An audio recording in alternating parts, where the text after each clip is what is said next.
Hello all.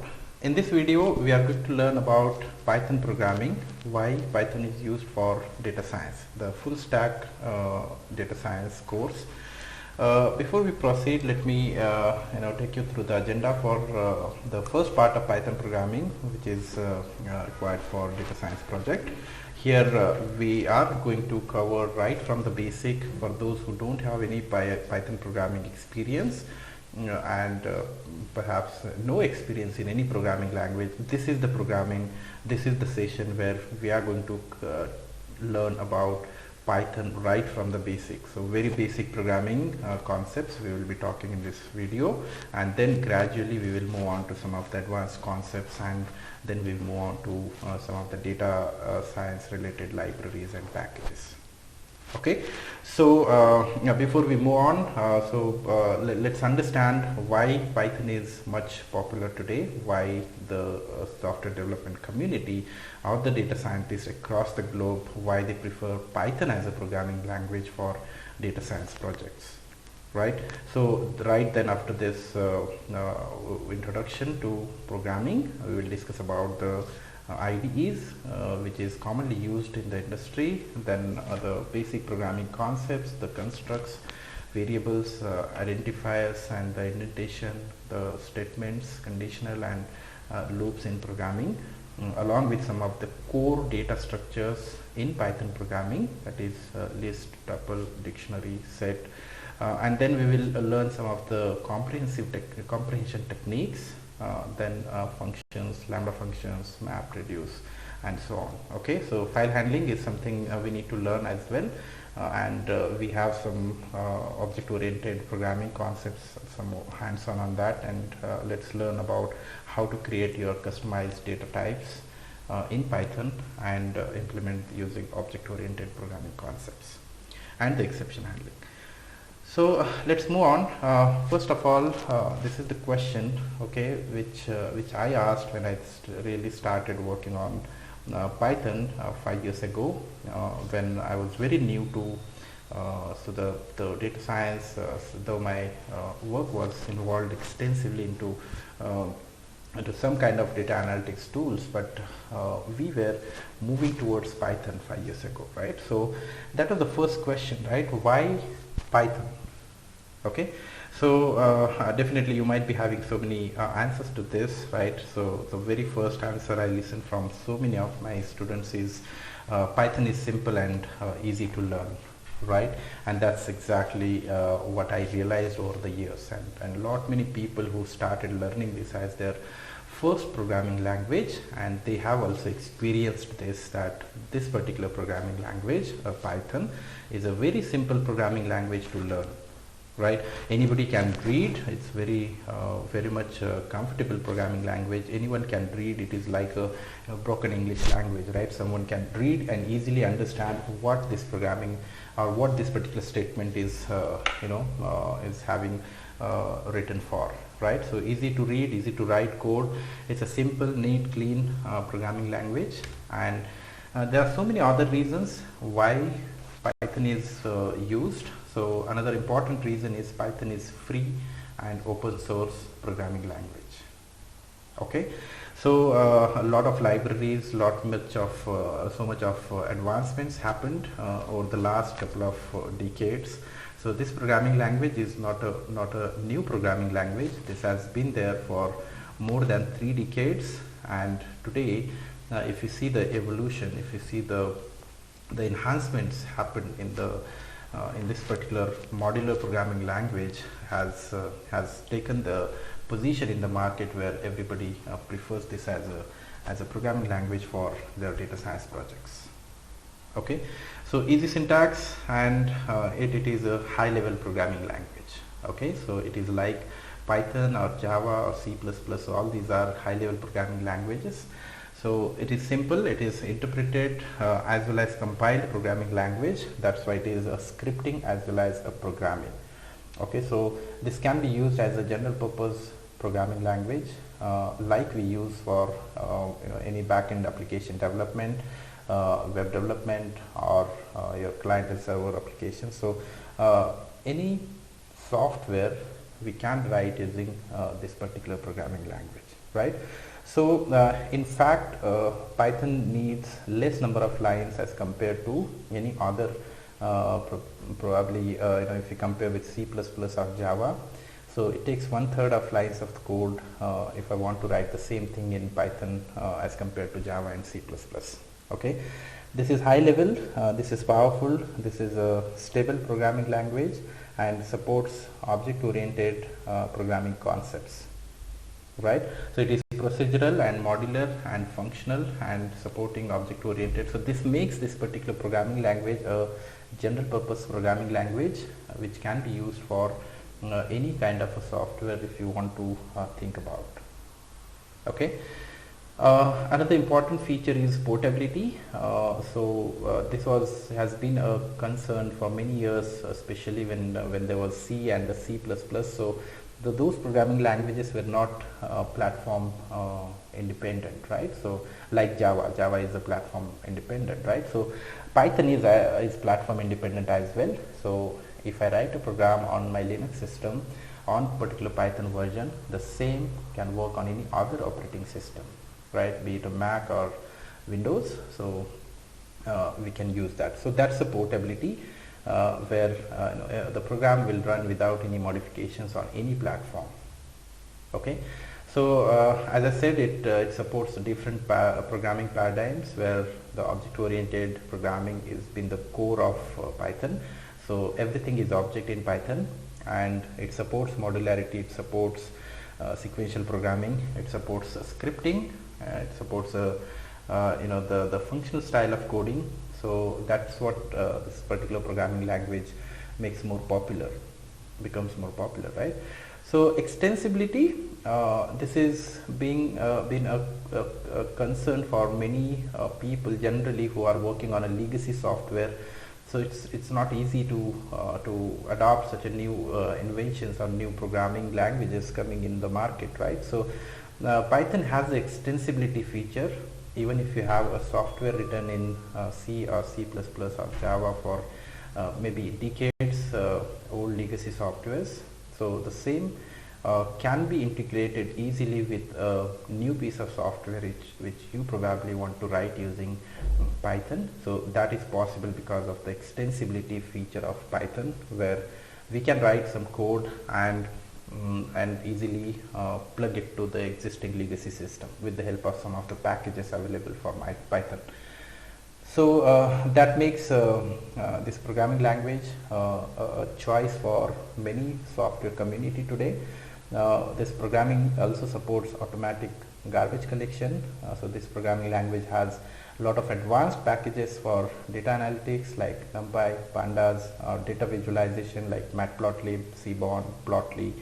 It has a machine learning libraries like scikit-learn, so data exploration, data mining, data profiling. So there are so many libraries are available. One can easily go and use them to solve their problems, right?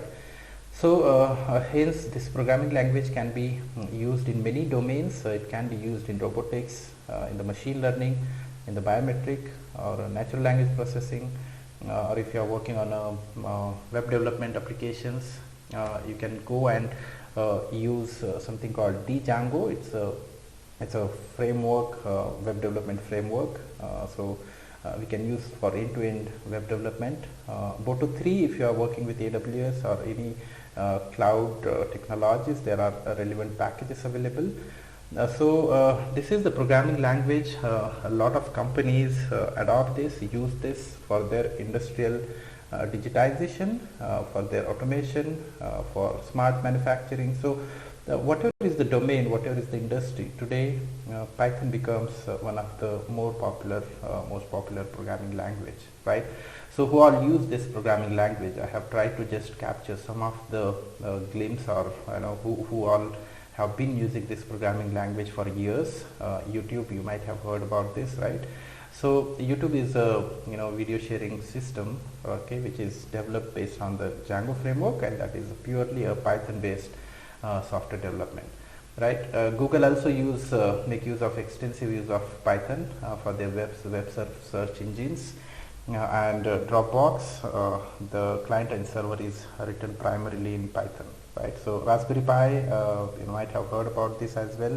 It's a single board computer which uses the Python for doing any kind of robotic systems, right? So there's a torrent for peer-to-peer file system, NASA, then NSA. So all these companies also use Python for their security and cryptography programming tasks, and Netflix also uses Python for their the system which is the recommendation system is well known by Netflix, and a lot of other components are written by Python, right? So list is huge. In fact, I did not want to put this slide. The reason is because every company today they are using Python, right? So we can't really list down here, though be it a small company or a big company, big giant. So these companies uses Python programming language.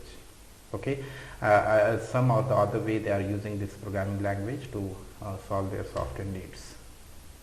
Okay, so this is the reason Python is becoming much popular, and the default standard programming language for many users. Okay, so there is an installation. I would like to highlight some of the basic things about installing this particular programming language. You may visit python.org, that is the official site of Python, where you will see some very good documentation and the latest version of Python release. Okay, today Python 3.8.5. okay, that's the latest version of Python. You go and click here and you get automatically downloading this particular software, right? So if you are using using any other operating system, if suppose you are using Mac, you will download the automatically it downloads the installer for Mac. If you are using Windows system, it automatically downloads the executable which is developed for Windows systems, right?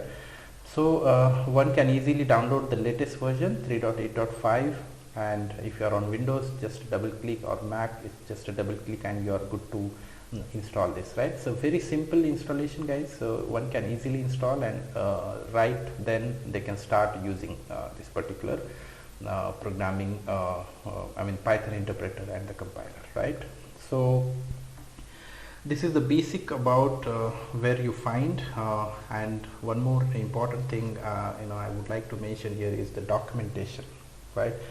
So Python has a very good documentation, right? Here you get a lot of basic insights along with the examples, where if somebody wants to learn or they can probably refer this particular documentation for their daily needs. Okay, so you can probably try and search something, and you would learn something out of whatever object you are really trying to explore for, or if you are trying to learn some new concept. So this is kind of a Bible where you have a huge amount of documentation you can refer to. Okay, so you can go here. Yeah, I think this is the link here. If you click, this takes you to the documentation part for Python 3, and there is another tab, pypy.org. That is where you will find some of the repository. Okay, so repository for the various packages. So we will discuss the PyPy later on when we discuss about the packages. So for example, string, I just search one simple object which we might want to explore and understand how somebody can use strings in Python. So you will get a lot of documentation, and you can see, go through this. You will understand what is the formatting, how the string is used, how the operators can be used with the string, right? So many things around string. Okay, along with some examples, right? Very good examples. So for that matter, you can search for anything. Okay, if you search anything on this documentation, it is handy, a quick help you can get. For example, list. Okay, so we definitely are going to learn about different data structures in this course, but I just thought of sharing you. This is the very good documentation you will find for various the topics which you want to probably explore. Okay, so that is about the basic installer, and there is some something called Anaconda. Okay, if you have heard about this, this is the software, a suite of softwares where we get some of the popularly used IDEs available in the market, right? So Anaconda is a suite of softwares. You go to this anaconda.com, it's the official site of Anaconda. You click on download, it takes you to the page where you will find the downloadables for your operating system. Okay, so whatever OS you are using, so you can go ahead and install. This is quite a big software compared to the normal Python, but yeah, you take this, maybe you can install this downloader if you are on Windows or if you are on Mac OS. You can easily install this. So on my system it is already installed, so I'm not going to download this again because this is a quite huge, it's more than 450 MB software. So I avoid downloading this, but this is the way you could download. And once you download and start, so this software, the Anaconda Navigator looks like this. Okay, where you will find some of the other softwares or the IDEs available inside this software suite, right? So here you see that there is something called Jupyter Lab, there is something called Jupyter Notebook. We're not going to use Qt Console or Orange or Blueview, so we are not going to use that. But yes, Spider is one of the IDE I wanted to show you. RStudio, if you are working on R, VS Code, so those are some of the packages. If you are interested, you can explore. But today, a couple of things we are going to explore. That is, one is the Spider.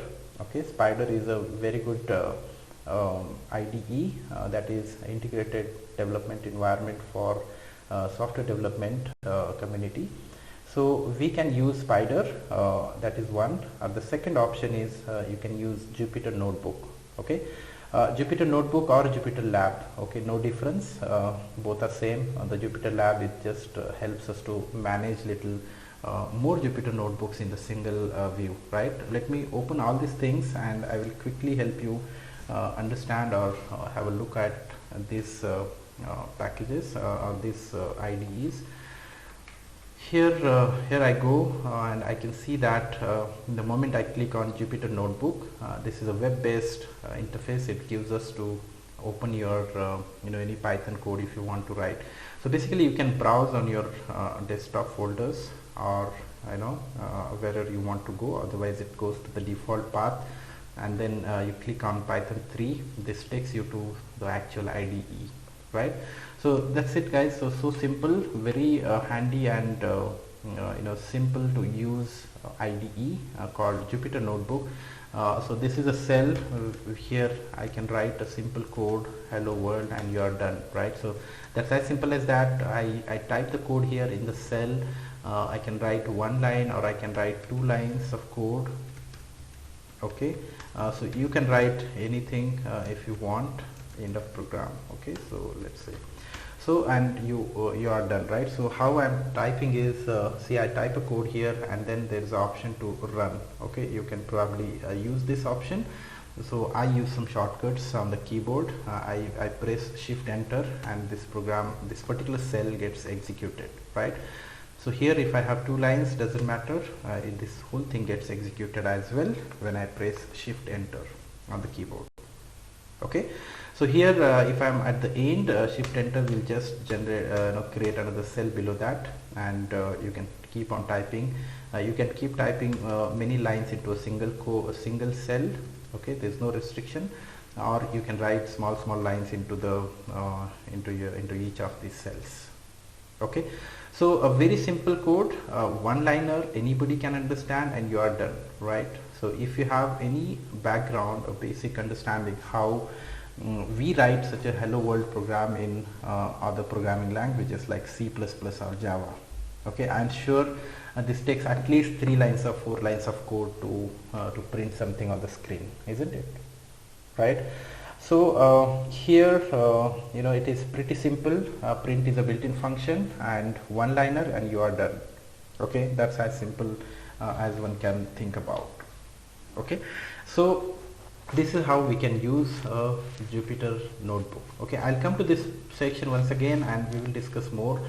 Before that, let me move on and explain you how the other IDEs looks like. For example, Jupyter Lab, right? The moment you click on this launch button here, so a similar interface is opened here, and this is more like the tab, multiple tabs provided for you to write multiple Jupyter notebooks in the single view. Okay, so see, this is the second Jupyter notebook I could open in the same view or in the same browser's tab. Okay, so no difference, all the keys and the processes or all the options are provided are exactly same as what we have seen in Jupyter notebook. Okay, and the third is about Spyder. As we discussed, Spyder is another IDE which is very similar to any other IDE. If you have some understanding about IDEs like Eclipse for Java, or with some C++ extensions, or maybe C++ or VC++ editors. So this is no different. This is very similar. I can just increase the font. I can keep various files here open. So we can use multiple files here. We can open. We can write little more code here. Okay, welcome to Spyder. Okay, so this is your first program. Print.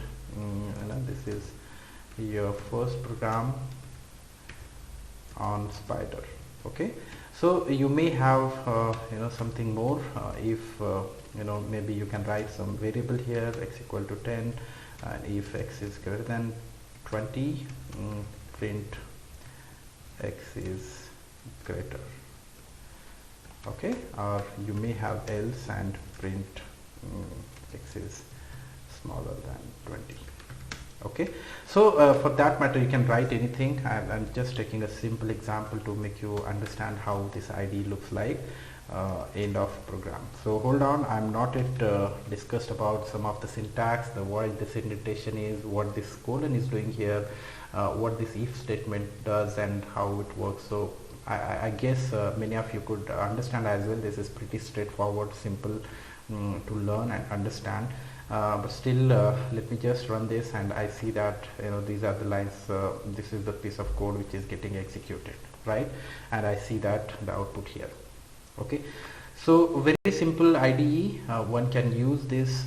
One can run any program, any big program you can write, or you can manage your entire project with multiple files in the this Spyder IDE. Okay. Moreover, this IDE can also be used for debugging purpose, right? We are not going to discuss today, at least in the basic sessions. But yeah, debugging is something we can put some breakpoint. We can control your entire flow of your program execution, right? So for the developers, for someone who write the long code, bigger code, and for the runtime exceptions or some kind of logical issues, we have to debug such softwares, right? And IDEs provide something called debugging techniques, right? So we can debug this program, control the execution on the runtime. Okay, so that's another advantage of using Spyder. Okay, so these are some of the IDEs. We are going to use Jupyter for our practice, but yeah, if you are interested in using other IDE, feel free to use that, right? There's no restriction and there's no difference in terms of your coding. Okay. So this is about a brief understanding on what the different IDEs are available, how to check some of the documentation. So explore this. You may come up with some questions. So explore this, and then only you'll understand how this this whole thing works. Okay. Before I move on, let me take you through some of the basic things. I know this could be kind of a repetition or revision for many of you, because no new concept we are talking here.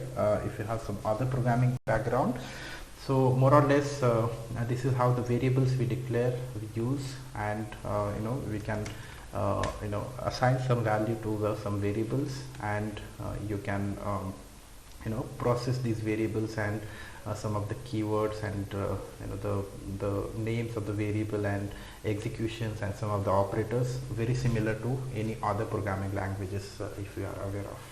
Okay, for example, x equal to 10 or y equal to 2, and you can just print x and you get the value of x, or if you print y you get the value of y, that is 2.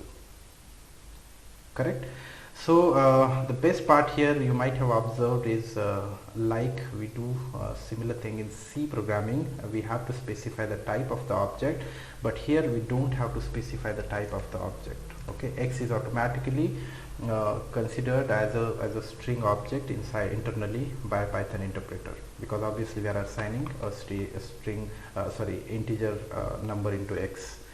The moment I have something, suppose a equal to 1.5, and if I check what is the type of a, so this time it is not an integer but it is a float. Correct?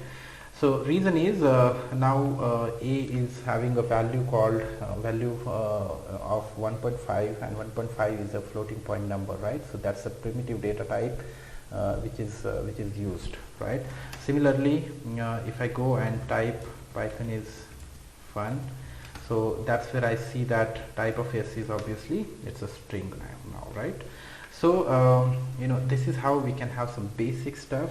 Okay, you can have any value, okay, and any big number you can very well assign to this this particular data, this particular variable type, and it is still a type of integer object. And if you print something, this is optional here. If I print, or if I simply write a, so it is going to print the value, right? So this is a huge number, right? So if I do any arithmetic operations on this, I can very well get this executed. See, this was the number and I have added 1 to this number, and the operation has success here, right? So I can see that B is now having this big number, at the last digit is 4, right? So that's how one can use such a powerful programming language, I would say, and it has the capability to hold any kind of a big number or any kind of a string without specifying the type of the object. Okay, it implicitly decides which type of the object we are referring to. Okay, for example, let's say I have another couple of variables here, let's say 80 drivers, and print I want to say just a moment, yeah, I want to use carpool capacity. Okay, is let's say drivers into 4, right? So that's how one can calculate the carpool capacity. Okay, so these are called variables. So rules are simple, rules are almost similar in any other programming languages for variable names. So name has to be the alphanumeric string which can include only the special character, that is underscore.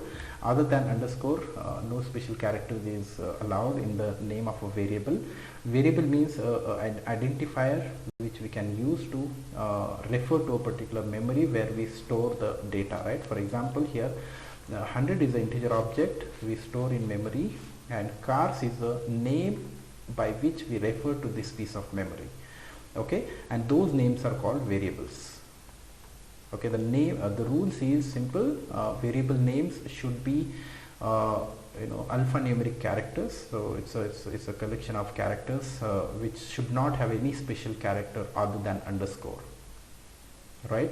And also it should not start with a numeric value, a number, right? But yes, number can be there. So suppose cars 5 is a valid valid variable, but 5 cars is not a valid variable. Okay, so that's something that we have to understand. And we can use this variable names to hold any type of object. There is no restriction, and variable names are case sensitive. If I use small driver, and if I try to use driver with D capital, it won't understand what this driver is, that is with D capital, right? So that is something we have to understand as well. So I'm maintaining this Jupyter notebook which we can share along with this video, so that this is something you can use for your references, right, or your practice. So That's how these two variables we hold, and this is how we print. It is not only a string we are printing here, but we are printing whatever we put into double quote or single quote is printed as it is, and the drivers, which is the variable which interpreter now knows, because we have already run that somewhere above before this statement. So drivers will be substituted with the value of the integer which is stored in this particular reference, right? So multiplication by 4, okay, that's a basic arithmetic operation. Okay, so we can do this, let's say multiple variables we can write, for example hello world, so this is possible, or you may want to write hello world in a single string, and this is also possible, right? There is no difference. That means we will use multiple arguments to the function, that is built-in function called print. Okay, so there is a shortcut to look at the help page of any such built-in functions or built-in attributes. So you go and click on the print, let's say, and then shift tab in the Jupyter notebook. Shift tab gives you a quick help about this particular function, right? So this print function prints the values to a stream, that is output, standard output it is printing, right, by default. So there are some optional optional arguments as well, so we are not going to discuss now, but as and when we need, we will discuss later on. Okay, so shift tab is the shortcut, or you may use help function, right? Help also gives you a quick description about any such built-in objects. Okay, so what all things we have learned today out of a built-in function is print is a built-in function, type is a built-in function, and help is another built-in function, right? So these are some of the built-in functions we have learned so far, correct? So these are built-in functions. Okay, so let's discuss few more going forward, and then I would like to summarize as well. So this is how we can use, so there is also an alternate way to use the print. Let's say number of drivers are, I want to print those drivers, and cars are this much, right? So we can use a string format function to substitute the drivers and cars based on the position holders which we use. Okay, now this format is not a built-in function. Okay, we are yet to discuss what is string, but this belongs to a string object. So just hold on, I will be discussing about the format function later on, but for now just understand that whatever arguments are provided in this particular function, those arguments are substituted wherever there is a curly brace open and close without anything in that. Okay, so drivers is put here and the cars is put here. Okay, so that's how the substitution happens. That's how one can use. There's an alternative to this as well. Suppose you have this sequence. Okay, cars and drivers, you can very well maintain the sequence with the help of the argument sequence numbers, right? So the 0th argument will be put at 0 here whenever you put inside, and the first will be first, and so on, right? You can have any number of arguments for that matter. Okay, so this is how we use print, and also let's say I want to use take the input from the user. There is another built-in function called input. Okay, which is a blocking function. The moment we run input function, so it will prompt user to give something from the keyboard, right, from the external. Suppose I press 49 and check what is the value of num, and I can see that I can see that the 45 is stored inside num. Okay, so that's how the integer the input function works. So in our list we have one more built-in function called input. Okay, but if you check and try to see what num is, you will observe that this is a string, right? But we have entered a number, right? So as we said, interpreter does automatically the type assignment. So if it is a numeric data, it will do your numbers, but here you see something different, right? So does that mean is it doing wrong?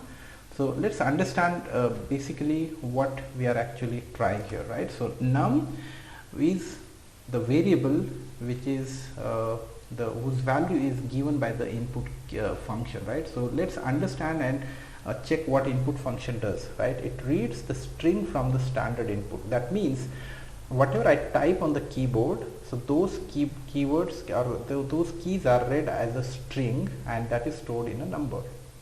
So whatever you are giving as an input, right? So you give a key, you press any character or a number or a special character, so everything will be read as a string by the input function.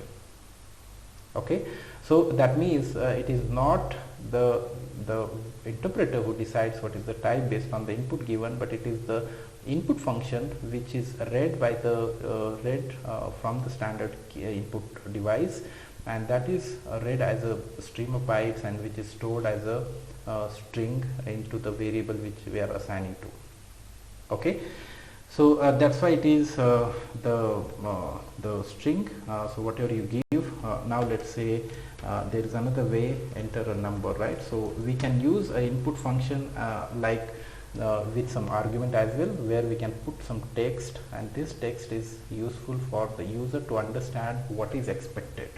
Okay, suppose I give now 46, and now it is easy for us to understand that what I have to do, right? So compared to what we have done here, right? Here you may not really understand what you have to give, right? Whether you should give a number or you should give a name, so you are not sure, right? So yeah, this works here because you are giving Akash, so Akash is read here as it is, and we are printing the same, right? But still it is a type of type is num, and type is string, and you can print the value is Akash, right? But here if you give some text to the user, it is prompted to the user, right? So the user will very well understand that I have to give the number, right? So that's how we can check, but still the type of num is still a string. So obviously there is another conversion function we have, so we can convert any numeric string into a number. Okay, so now it is num which is 71, and it is of type integer. So I repeat this particular piece again, where suppose A is there and I want to convert, let's say, let me do that. So this is the string you have, right? And obviously if I check the type of A, it is a string, right? If I print A, it is a string, no doubt, right? But I know that this is a numbers, right? But somehow we have it of type number integer. So there is a conversion function that is called int, which works on a numeric string. Okay, and the output is now a number, right? So if I assign this to some other value, I can very well see that type of B is now a number and the value is exactly same, right? So this is how we can do some kind of a typecasting, or we can say that this is how we can convert from one data type to another data type, especially the primitive data types. But there are some rules, right? So if I say Akash 5 and if I try to convert this, right, this gives you error because this is not a legitimate action we are trying to make here, right? So Akash 5, it is not a numeric and we are trying to convert that into a new number, right? So these things are not allowed, and Python is a programming where it automatically detects what you are doing and it throws an exception, right? So something called value error. So all these exceptions are we are going to discuss when we talk about exception handling in Python, but just for your basic understanding, if something goes wrong at the runtime, so this is how it is thrown for the user to understand, right? So then we realize that okay, value is not correct for this integer function, right? So int is another function that is a built-in function we have seen. Okay, so and the list goes on, guys, so we will be learning a lot many such functions going forward. But let's move on and understand. Let's say I have a equal to some value and b another value, right? So we can do some arithmetic operations which we have seen, and suppose I have another string, another variables, that is s1 and s2, and here new learning, right? Let's say if I do s1 plus s2, here the thing is little different, right? So here the magic you can see is the S1 and S2, I'm using the same operator, that is plus operator, and the operands are both the strings, right? So in this case, automatically it concatenates the two strings, and that's obviously we perhaps look for doing the same thing, right? The interpreter does this thing for us. Okay, and if I do the same thing with numbers, and you can very well see that this plus is used to add two numbers when we are using the same operator, but the operands are different. Okay, so that is called implicit polymorphism.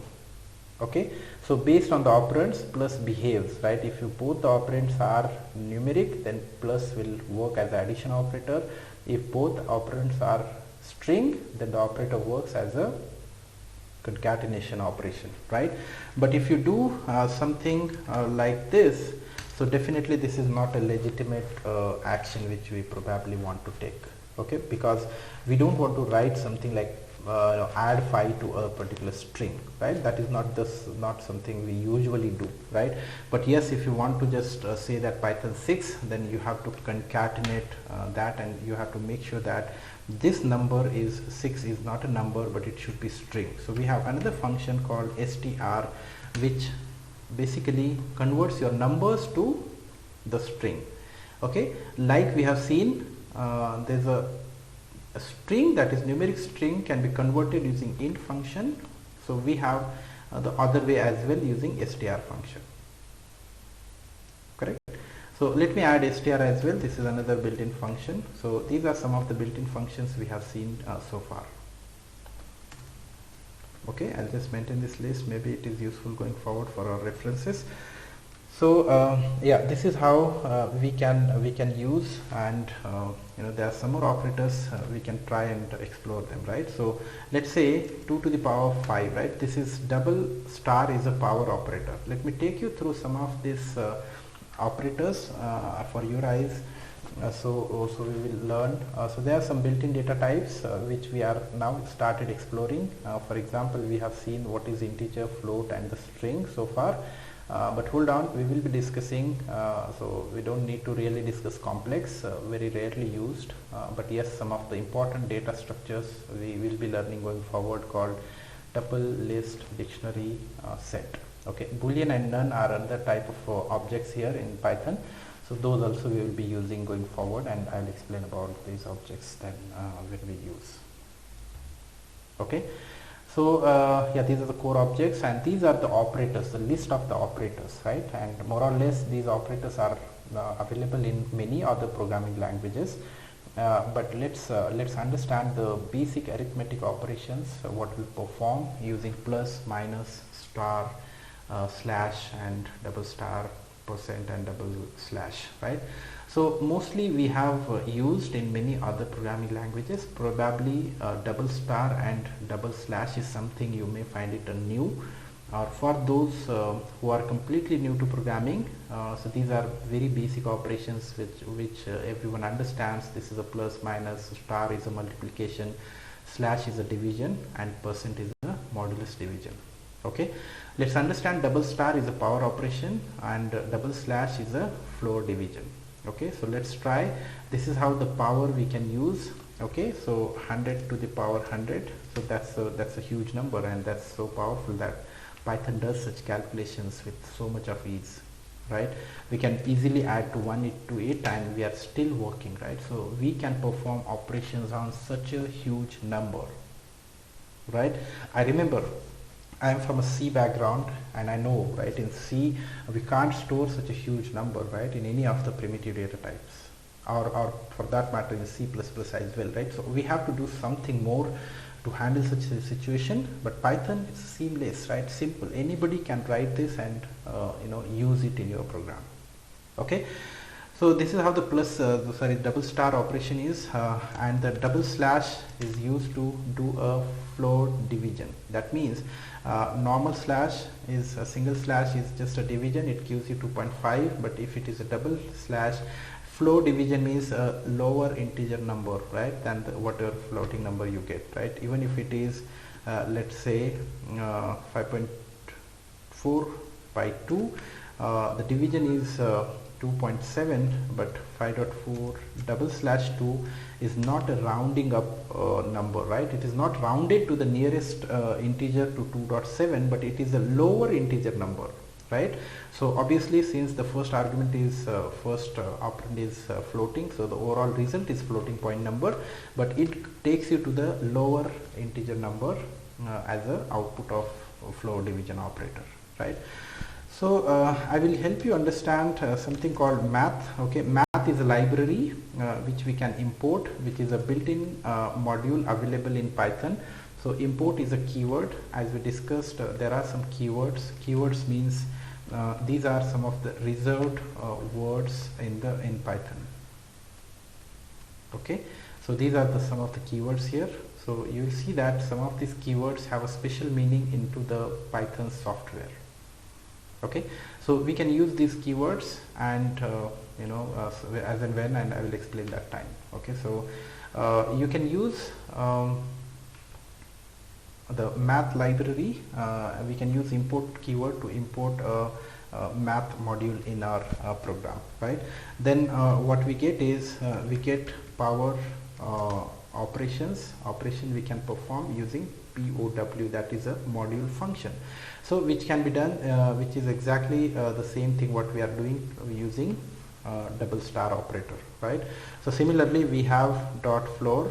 Okay, so floor also does the same thing what we have done here, right? So we can see that the floor division is happening here and we are getting the output as 2.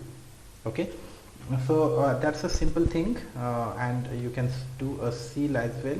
I think the sealing means it gives you the higher integer number. Okay, so that's how seal works.